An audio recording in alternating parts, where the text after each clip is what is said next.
US inflation has hit a 40-year high, with consumer prices in May surging 8.6% compared with the previous year.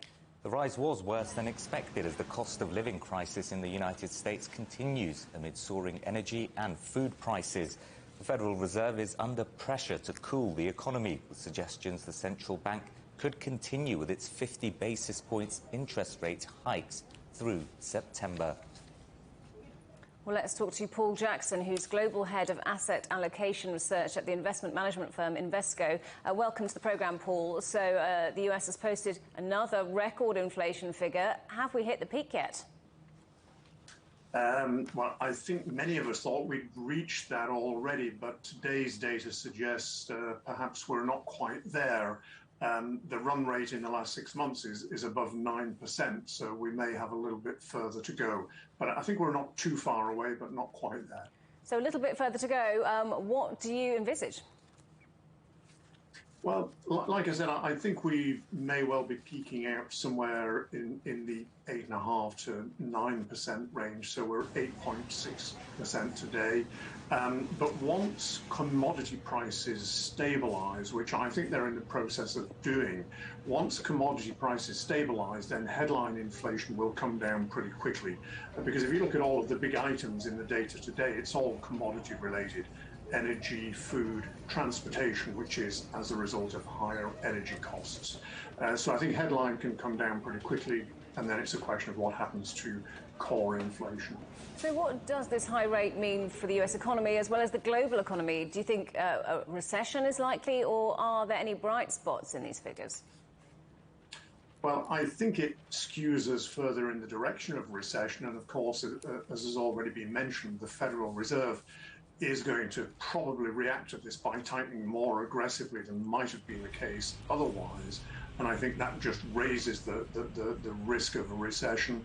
And consumers and businesses around the world are getting squeezed by this high inflation. We saw in the data today that US real wages falling more than 4% in the last year. So that there is going to be a slowdown in spending anyway, and then central banks are going to be tightening to tackle the higher inflation. Well, I want to switch to China now. We had inflation data for May coming in largely in line with expectations. Inflation isn't China's problem. No, it would appear not. And perhaps more importantly for the world at large, producer price inflation came down more than expected.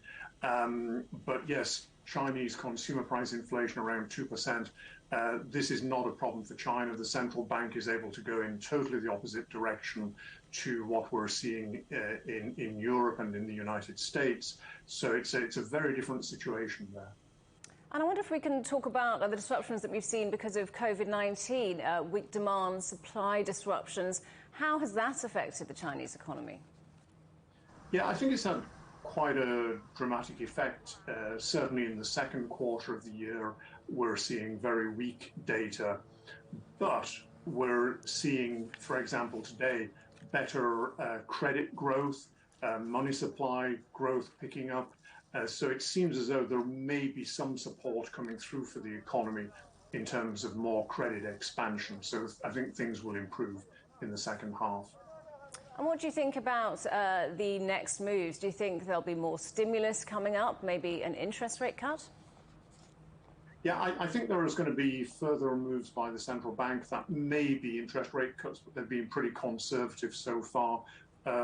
Perhaps also reserve requirement ratio reductions. We've seen a lot of that in recent years. But don't forget the fiscal impulse as well. There's a big fiscal impulse to come through in China, which so far hasn't been taken advantage of. But I think in the second half, we will see that working its way through the economy. OK, Paul Jackson from Invesco, great to get your thoughts today. Thanks very much indeed for joining us.